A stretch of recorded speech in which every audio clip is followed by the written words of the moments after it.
Nas últimas décadas, a ação humana sobre os ecossistemas naturais tem vindo a afetar cada vez mais a fauna e flora do planeta.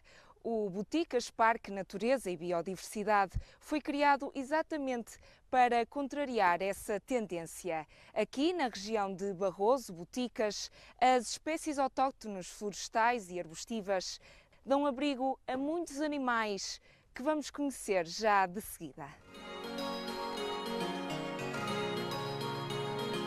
Falar de biodiversidade é falar de vida e de um sistema de sinergias de extrema complexidade e importância para o equilíbrio do planeta. De uma forma simplista, poder-se-á afirmar que a flora de um território influencia diretamente a fauna. Mas o contrário também acontece. Em Boticas, a mancha florestal é imensa e os animais que nela habitam são muitos. Que espécies é que podemos encontrar aqui no Boticas Parque? Portanto, numa visita ao Boticas Parque, nós temos vários ecossistemas dentro do mesmo espaço, desde a parte do Rio Bessa, desde as espécies de quinta, portanto, espécies autóctones sempre acompanharam as populações ao longo dos anos e principalmente uma riqueza a nível de avifauna. Que espécies é que podemos encontrar concretamente? Aqui ao nosso lado, no Rio Bessa, podemos observar facilmente o melro d'água, o guarda-rios. Em termos de espécies piscícolas, a trutafária, o escalo, a boga, são espécies que nós podemos observar aqui neste local. O parque é atravessado pelo Rio Bessa, entre uma área que necessitou de uma recuperação do coberto vegetal natural, sobretudo carvalhais e formações arbustivas. Tendo como área de intervenção os antigos viveiros florestais da relva, a criação deste parque contemplou a construção de infraestruturas que tornassem possível a gestão direta de habitats e espécies. Um espaço que estava um pouco abandonado, entregue ao Ministério da Agricultura, e nós achamos que que era um espaço que vinha complementar o projeto que a Câmara tem de promoção do seu território. E, portanto, foi investido algumas verbas significativas neste parque, mas sempre com uma preocupação: preservar o que existe, não adulterar o que existe aqui. O Boticas Parque possui um estábulo que alberga animais de quinta, alguns dos quais típicos da região do Barroso, como a vaca barrosã e o cavalo garrano. Um pouco mais acima, encontra-se o borboletário, que, em função da estação do ano, permite a observação de borboletas autóctones, como, por exemplo, a borboleta azul. A borboleta azul existe neste espaço. Nos lameiros aqui à volta do parque, nós conseguimos encontrar todo esse ecossistema que está ligado à borboleta azul, que cada vez mais esses espaços estão a desaparecer, mas nós aqui ainda conseguimos ter uma ou duas populações aqui perto, que nós vamos fazendo um acompanhamento e uma monitorização dessas populações. Tem vindo a crescer, infelizmente, mas ainda existe aqui na zona. Existe uma história à volta pelo menos o desenvolvimento dessa borboleta. Quer-nos contar um bocadinho acerca dela? Portanto, essa borboleta, para que se perceba mais facilmente, o seu ciclo de vida está ligado a uma planta específica e a uma formiga específica. Portanto, se não existir algum desses elementos, o ciclo de vida dessa borboleta não se completa e ela acaba por se extinguir. Nestes cerca de 60 hectares de parque, tudo é pensado tendo a preservação da biodiversidade como objetivo final. Ao mesmo tempo, pretende ser um polo dinamizador da economia local. Mas o caminho para tornar este trabalho bem-sucedido passa muito pela sensibilização da população, principalmente para a importância das espécies autóctones para o equilíbrio ambiental e económico da região.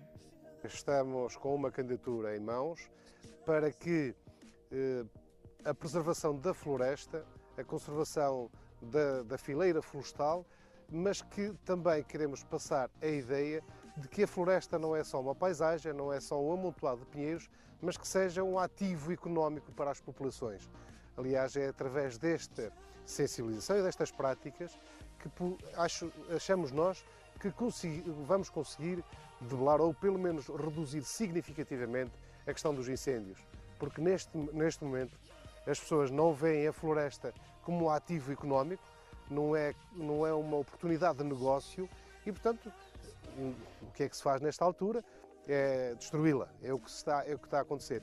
E, portanto, é uma grande preocupação destes 6 municípios, que não é de um momento para o outro, mas temos vindo durante estes últimos 4 anos a caminhar nesse sentido. Portugal foi considerado um dos locais com maior número de espécies prioritárias para conservação. Boticas tem a raça barrosã, o carvalho e um sem fim de espécies aquáticas, nomeadamente a trutafário. Mas em toda a região do Alto Tâmega, a lista de espécies adensa-se e faz com que este território mereça dedicação e, acima de tudo, trabalho em rede. Todos nos convencemos já que ou trabalhamos em rede ou estes territórios daqui por 10 anos estão todos mortos e estão todos desertos. O caminho é este. E porque nós temos potencialidades muito únicas, ímpares, nestes 6 municípios. E, portanto, o sucesso do meu vizinho é o meu sucesso. Já todos demos conta disso. E é isso que nós estamos a fazer. E para quem não dispensa o contacto direto com a natureza, no Boticas Park existem 2 bangalôs próprios para pernoitar. Estas pequenas casas estão rodeadas de vegetação e totalmente integradas no espaço natural. Na sua construção foram utilizados materiais não poluentes, recorrendo a métodos que permitem reduzir em cerca de 70% os consumos de energia. A escassos 60 km em direção a norte, o património natural do Alto Tâmega continua no seu esplendor. Montalegre, uma vila transmontana que de pequena tem apenas a sua densidade populacional, porque a biodiversidade é de tal forma grandiosa que lhe vale um selo da Unesco. Em Montalegre, a cerca de 1200 metros de altitude, fica o Planalto da Mourela. Entre Pitões das Júnias e Tourém, existe um troço onde praticamente não há árvores. A diversidade botânica da região e a proximidade à Albufeira de Salas fazem também deste espaço um local privilegiado para a observação da fauna. Sendo uma área de planalto, temos o manto vegetal é composto por matos rasteiros. Apesar de termos matos que podem atingir 2 metros ou 3 metros, como é o caso da giesta e como é o caso da erica arbórea, que pode até atingir os 4 metros de altura, mas basicamente estamos sempre acima de 1200 metros de altitude. A vegetação é rasteira e digamos que é uma vegetação diversificada, desde várias espécies de éricas, desde várias espécies de giesta, desde sargaços, mas maioritariamente é de espécies arbustivas. Neste planalto é relativamente fácil encontrar espécies de aves que são raras no resto do território português. Ao longo da estrada que leva a Pitões das Júnias, encontra-se uma paisagem agrícola em mosaico, sendo este um dos melhores locais para observar a rara escrevedeira amarela, o peneireiro, o tartaranhão, a cotovia arbórea, entre muitas outras espécies. Mas Montalegre não se resume à sua avifauna. Temos desde carnívoros a herbívoros, temos o que está no topo, o lobo ibérico, que está aqui presente, temos presença e confirmação de várias alcateias aqui na zona de Barroso, inclusive aqui mesmo neste extremo do Parque Nacional Peneda Gerês, temos aqui também confirmada uma alcateia, que é o lobo. Depois, em termos de herbívoros de maior porte, temos a cabra pirinaica e temos o corso. Numa altura em que o combate aos incêndios está na ordem do dia, é incontornável falar do projeto desenvolvido no Planalto da Mourela. O objetivo traçado vem sendo cumprido e o projeto recebeu até um prémio europeu. Foi um prémio no ano 2016, que é o Prémio Europeu Mostra 2016, onde no fundo foi aproveitado um projeto que aqui se desenvolveu, financiado pela UE Grandes, onde esse projeto promotor FADET Peneda Gerês, e o que a riqueza desse projeto foi pegar nas práticas tradicionais de manejo da vegetação, que ainda se mantém para a conservação de todo este manto vegetal, e daí deu esse prémio Mostra. Em Montalegre existem outros maciços arbóreos, nomeadamente o carvalhal do Avelar. Este carvalhal centenário permite a observação em particular de espécies autóctones. O carvalho negral é a espécie dominante, já que se adapta facilmente a encostas de montanha, suportando bem os frios e as neves, tão característicos dos invernos barrosões.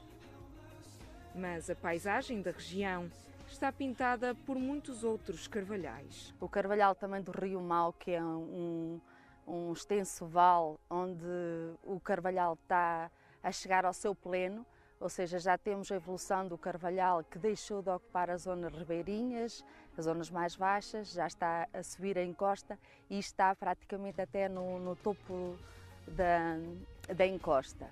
E temos o carvalhal do Bredo, que é a mata do Bredo, que é classificada, que faz parte e é um emblema do património natural até do Parque Nacional Peneda Gerês. Os 120 hectares do Carvalhal de Avelar sempre foram um local de passagem e serviram de habitat para alcateias de lobo ibérico.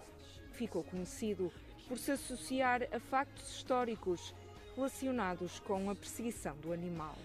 Como prova, existe um fojo de paredes convergentes, um tipo de armadilha do século XVI, construída em pedra, cuja finalidade era a captura do lobo. Vale a pena pisar com os próprios pés este manto florestal e perceber in loco o porquê de a floresta ser essencial à biodiversidade. Estamos em Ribeira de Pena.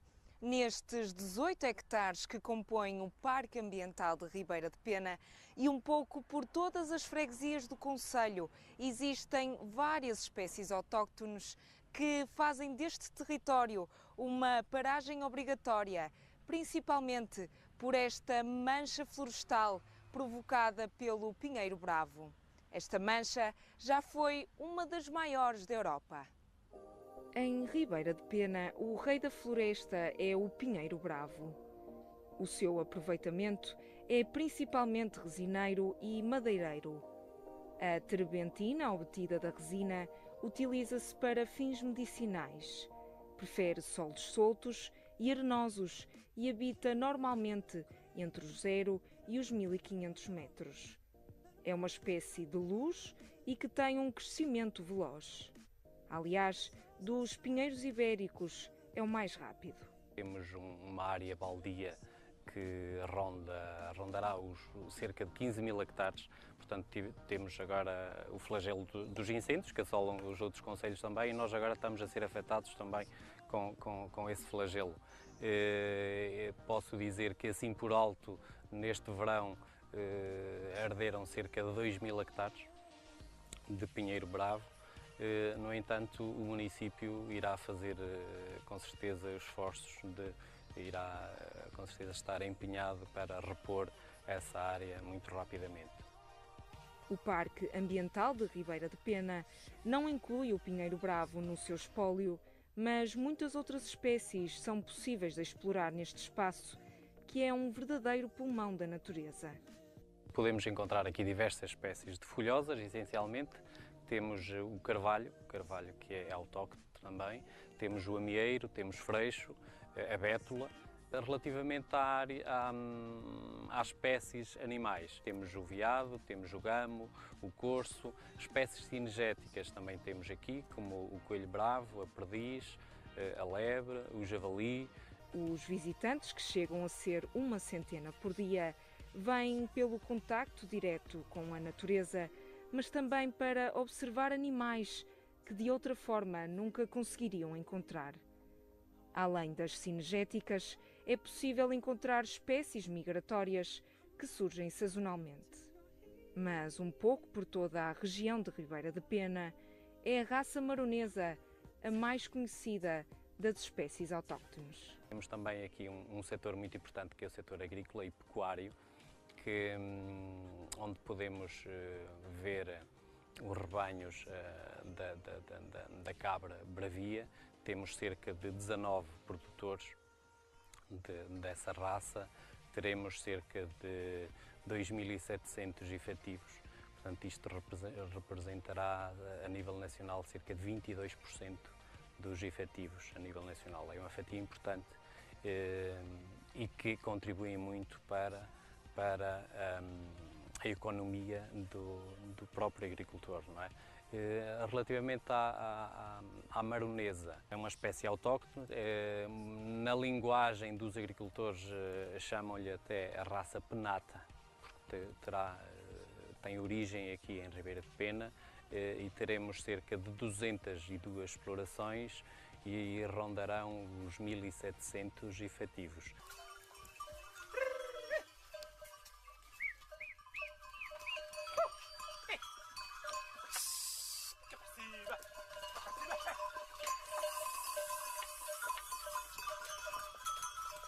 Agostinho Lourenço é um dos muitos produtores de gado maronês e também da cabra bravia. Ao todo, leva a pastar mais de 200 animais que sobem aquelas encostas diariamente. A raça maronesa define-se como uma raça de montanha primitiva e que sobe a serra em maio e regressa nos finais de agosto. É nas regiões do Alvão Marão e da Padrela que encontramos a maior concentração a nível nacional. Mas, como muitas outras raças, a maronesa está em extinção. Porque pagam um pouco o quilo e outro bezerro aumenta muito mais. Logo à nascença e depois mesmo quando for para com o mesmo tempo, pesa muito mais. Na associação pago a 5 euros e nos outros compradores por fora é a 4, acho que é 4,5. A cabra bravia faz jus ao nome. Um animal quase selvagem, de comportamento determinado e que consegue ir a lugares na montanha que poucas outras raças alcançam. E é esse caráter independente que a torna na raça preferida dos produtores de montanha desta região. Só Agostinho tem 190 cabras. É um cabrito que leva mais tempo a madurar, porque é raça bravia, já nasce mais pequeno, mas é a raça melhor, porque só se alimenta do monte e alguma que tenha 2 gente de alegrão. Vão sair lá para é sol a sol, por exemplo, agora sai às 10, 11 horas e regresso à noite. Depende, a noite é de verão até às 9 e tal. Depois, conforme os dias mingam, assim vão mingando os dias até se pôr o sol. A cabra bravia, uma raça ainda em perigo de extinção, tem um bom escoamento no mercado, mas está subaproveitada do ponto de vista económico. A prova de que a biodiversidade não é apenas importante para o equilíbrio dos ecossistemas. Ela é também a base das atividades agrícolas, pecuárias, pesqueiras e florestais. O património natural de Vila Pouca de Aguiar é de tal forma rico que 1/3 do território encontra-se classificado como Rede Natura 2000. Aqui encontramos o imenso carvalhal, o mítico lobo ibérico e até morcegos que vivem no complexo mineiro romano de Três Minas. A principal ameaça à biodiversidade é a ação humana, através dos desmatamentos, das queimadas e da não preservação dos animais. O dano causado prejudica não somente as espécies que habitam aquele local, mas também a rede de relações entre as espécies e o meio onde vivem. Mas nem sempre a intervenção do homem tem que atuar contra a biodiversidade. Ela pode ser utilizada a favor das espécies. E Vila Pouca de Aguiar, mais propriamente Três Minas, é um bom exemplo disso. No caso de Três Minas, foi possível associar a uma obra de grande envergadura, neste caso a construção de parques eólicos na Serra da Padrela, como benefício ou como contrapartida foi necessário estudar as populações de quirópteros e então a construção dessa infraestrutura ajudou-nos hoje a termos um plano de monitorização e um levantamento bastante detalhado das espécies que existem. Algumas das espécies, como disse, têm algum estatuto de conservação, outras têm um estatuto de conservação insuficientemente conhecido, ou seja, o seu ciclo de vida não é bem conhecido. E daí que, neste caso, a construção dos parques eólicos e as consequentes cautelas e obrigações relativas ao estudo de impacto ambiental tenham sido, no caso, um benefício positivo. No complexo mineiro romano de Três Minas, habitam dezenas de morcegos. São muitas as escolas e também meros curiosos que aliam uma visita com uma vertente histórica muito rica a uma experiência ligada à biologia e à natureza. O complexo mineiro de Três Minas foi, à época romana, um dos maiores complexos de exploração de ouro do Império Romano. Era um dos mais importantes, indubitavelmente, da Península Ibérica. Portanto, estamos a falar de uma extração de grande escala, de onde se tiraram toneladas de ouro, o que implicou milhares de toneladas de rocha. Portanto, uma obra de grande impacto.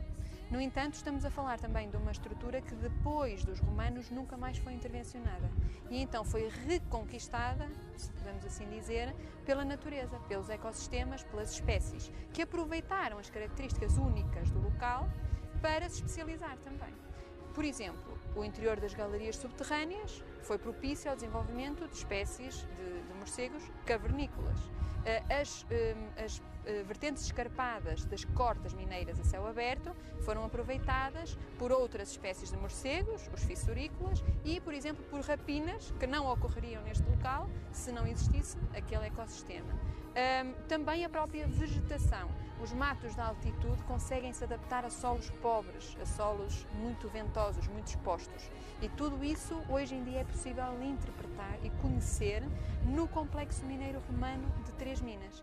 Não é todos os dias que encontramos umas minas de ouro sem intervenção desde o tempo dos romanos e que agora são ocupadas por várias espécies de quirópteros. As visitas são guiadas e sujeitas a marcação, com o principal objetivo de sensibilizar a população. Aliás, este é o primeiro passo para a conservação das espécies.